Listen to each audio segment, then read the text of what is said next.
சாய்ராம். அன்பு குழந்தையே, நமது எண்ணங்கள் தான் நமது எதிர்காலத்தை தீர்மானிப்பதில் மிகப்பெரிய பணியை செய்கின்றன. பல வியாபாரங்கள் செய்து தோற்றுவிட்ட ஒருவன் கடைசியில் என்ன வியாபாரம் செய்வதென்றே தெரியாத நிலையில் அந்த ஊருக்கு வந்த சந்நியாசி ஒருவரை சென்று சந்தித்து தனது நிலைமையை சொல்லி புலம்பினான். நீ வியாபாரம் செய்ய வேண்டும் என்று முடிவு செய்தது தவறல்ல. என்ன வியாபாரம் செய்ய வேண்டும் என்று முடிவு செய்ததில்தான் தவறு. மக்களுக்கு எது அன்றாடம் தேவைப்படுகிறதோ, எது வாங்க தீர்ந்து போகிறதோ அதை நீ வியாபாரம் செய். உன் பிரச்சனை முடிவுக்கு வரும். நான் வடக்கே யாத்திரை செல்கிறேன். 2 மாதங்களில் திரும்ப வருவேன். அப்போது வந்து என்னை மீண்டும் பார் என்று ஆசி கூறிவிட்டு சென்றார். இவனுக்கு அப்போதுதான் உண்மை புரிந்தது. மக்களின் தேவையை அறிந்து கொள்ளாமல் நமக்கு சுலபமாக இருக்கிறதே என்று நாம் முடிவு செய்து இத்தனை நாள் வியாபாரம் செய்து வந்தோம். அதனால்தான் தோல்வி ஏற்பட்டது என்று உணர்ந்து கொண்டான். தொடர்ந்து தனது மனைவி மற்றும் நலம் விரும்பிகளுடன் ஆலோசித்து அந்த ஊரில் ஒரு காய்கறி கடையை திறந்தான். பக்கத்து ஊர்களுக்கு சென்று காய்கனி வகைகளை வாங்கி வந்து தனது கடையில் நியாயமான விலைக்கு விற்றான். இதை தொடர்ந்து வியாபாரம் சூடுபிடிக்க ஆரம்பித்தது. அவனுக்கு வாடிக்கையாளர்கள் பெருகினர். துறவியின் வாக்கு பலித்ததை எண்ணி அகமகிழ்ந்தவன் அவருக்கு மானசீகமாக நன்றி சொன்னான். இந்நிலையில் இவனது வியாபாரத்தை பற்றி கேள்விப்பட்ட பக்கத்து ஊர் செல்வந்தர் ஒருவர் இவனது கடைக்கு எதிரே இருந்த ஒரு காலி நிலத்தை வாங்கி அந்த இடத்தில் மிக பிரம்மாண்டமான கட்டிடம் ஒன்றை கட்ட ஆரம்பித்தார்.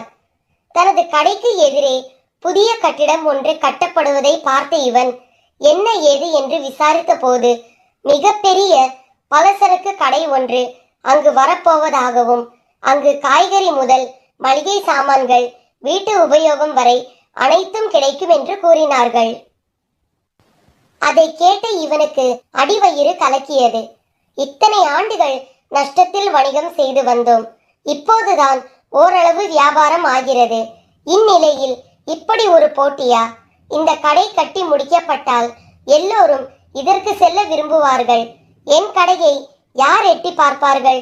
இறைவா, இது என்ன சோதனை என்று கலங்கி தவித்தான்.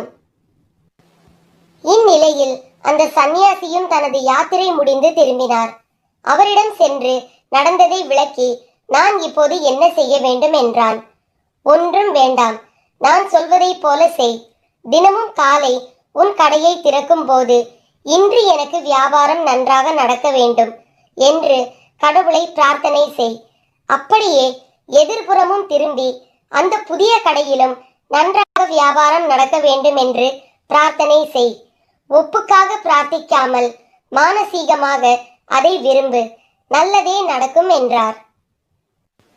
என்னது, எனது போட்டியாளரும் நன்றாக இருக்க வேண்டும், அவருக்கும் நன்கு வியாபாரம் நடக்க வேண்டும் என்று நான் பிரார்த்திப்பதா? ஆமாம், நீ அவருக்கு கூறும் ஒவ்வொரு வாழ்த்தும் நல்லெண்ணமும் உனக்கே பன்மடங்கு திரும்ப வரும். அதே போல அவருக்கு தீமை நினைத்தால் அதுவும் உனக்கே திரும்ப வரும் என்றார்.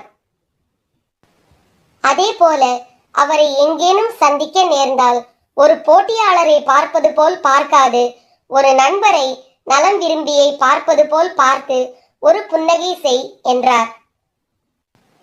அந்த சந்நியாசி மீதும் அவரது வார்த்தைகள் மீதும் இவனுக்கு பெருமதிப்பு உண்டு என்பதால் அவர் கூறியதை போலவே தினமும் முழு மனதுடன் தனக்காகவும் அந்த எதிர்கடைக்காரருக்காகவும் பிரார்த்தனை செய்து வந்தான். அந்த எதிர்கடைக்காரரை பார்க்கும் போதெல்லாம் புன்னகை செய்தும் வந்தான். இதன் பயனாக நாளடைவில் இருவரிடமும் ஒருவித நட்பு ஏற்பட்டுவிட தனது கடைக்கு காய்கறிகளை கொள்முதல் செய்யும் பொறுப்பை இவரிடம் விட்டுவிட்டார் அவர். விளைவு, இவனுக்கு பன்மடங்கு பிசினஸ் கிடைத்தது. நாளடைவில் இவன் கடையும் வளர்ந்து ஒரு மிகப்பெரிய காய்கறி சந்தையாக மாறிவிட்டது. மெல்ல மெல்ல அந்த பகுதி முழுக்க வளர்ந்து அந்த பகுதியே ஒரு மிகப்பெரிய வணிக சந்தையாக மாறிவிட்டது. ஒரு நேர்மையான அணுகுமுறை, மனோபாவம் எந்த அளவு அவரது வாழ்க்கையை மாற்றி இருக்கிறது பார்த்தீர்களா? நாம் இந்த உலகத்தில் தனியாக இல்லை. ஒவ்வொரு விஷயமும் ஒன்றுக்கொன்று பின்னி பிணைந்தவை. நமது எண்ணங்கள் தான் நமது எதிர்காலத்தை தீர்மானிப்பதில் மிகப்பெரிய பணியை செய்கின்றன.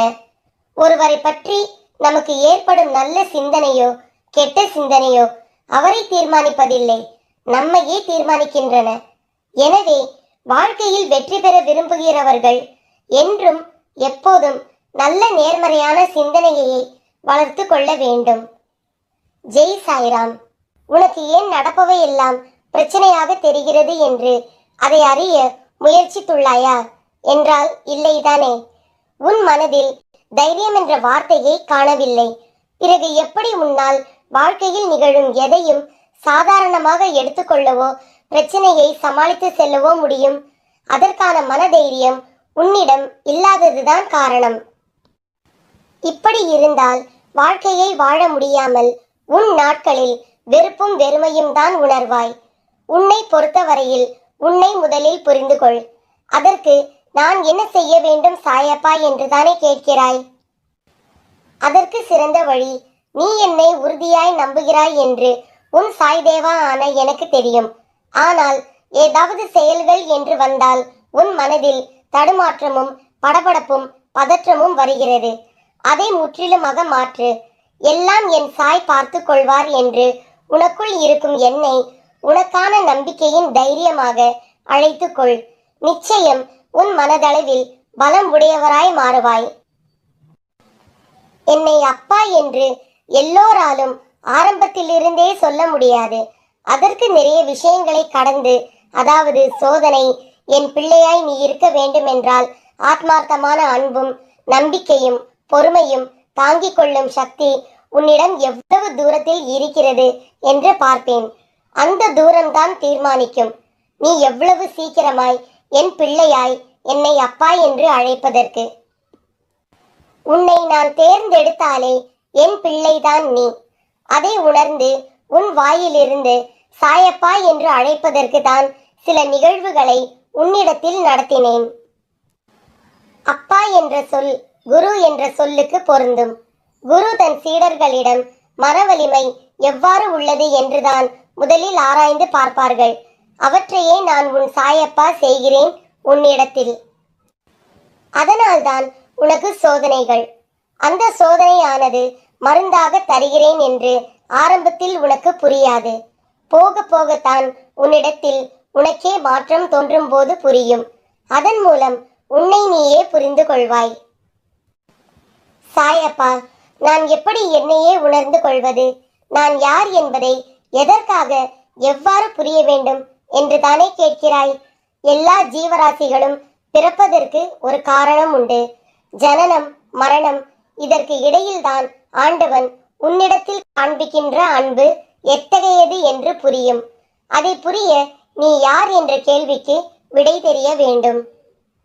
அதற்கு தான் இத்தனை தேடல்களும் சோதனைகளும். நீ யார் என்ற கேள்விக்கு மற்றவரிடம் கேட்டு தெரிந்து கொள்ளலாம். ஆனால் உன்னை நேசிப்பவர்களாக இருந்தால் உன் நல்லதை கூறுவார். இல்லை, எதிர்மறையானவர் என்றால் உன்னிடத்தில் உள்ள எதிர்மறையை கூறுவர். ஆனால் குருவானவர் அப்படி இல்லை. உனக்கான விடைக்கு உன்னைத்தான் கேள்வியாகவும் அந்த கேள்விக்கு உன்னை உன்னிடத்தில் உள்ள நீ யார் என்பதற்கு பதிலாகவும் மாற்றும் யுக்தி குரு இடத்தில்தான் உள்ளது. நீ என் பிள்ளை. நான் என்ற சொல்லுக்கு நீ என் சாய்தேவா என்ற அர்த்தத்தை கண்டாயோ, அந்த நொடியிலிருந்தே என் உயிர் நீதான். உனக்கான வாழ்க்கையின் தேடலை அப்பாவாக, அம்மாவாக, குருவாக, கடவுளாக உன் சாய்தேவா உன்னிடத்தில் இருந்து பயிற்றுவிக்கிறேன். வாழ்க்கை என்ற வட்டத்தில் இன்பம் துன்பம் வெற்றி தோல்வி என்ற 4 முனை சக்கரத்தில் சுற்றுவதுதான் எல்லா உயிரினத்தின் அடிப்படையான விதி. அதுதான் உனக்கும் வட்டம். உன்னுடன் உன் பக்கமாகவும் இருக்கும், உனக்கு எதிரான பக்கமாகவும் இருக்கும். இரண்டையும் ஏற்றுக்கொள்வதனால் வாழ்க்கையில் நிம்மதி என்ற கிரீடத்தை சூடி மேலும் வாழ்வில் பொறுமையுடன் நம்பிக்கையுடன் இருந்தால் வாழ்க்கையை வெல்வாய். கலங்காதே வலியை கண்டு, துவளாதே தோல்வியை கண்டு. மன வருந்தாதே அவமானத்தை கண்டு. ஏனென்றால் நிச்சயம் அது உனக்கு நான் சூட்டப் போகும் கிரீடத்தில் முத்துக்களாய், பவளங்களாய், வைரங்களாய், ரத்தினங்களாய் பதித்து உன்னை ஜொலிக்க வைக்கப் போகிறேன். என் பரிபூரண அருளும் ஆசீர்வாதமும் அன்பும் பெற்ற குழந்தை நீ. ஜெய் சாய்ராம்.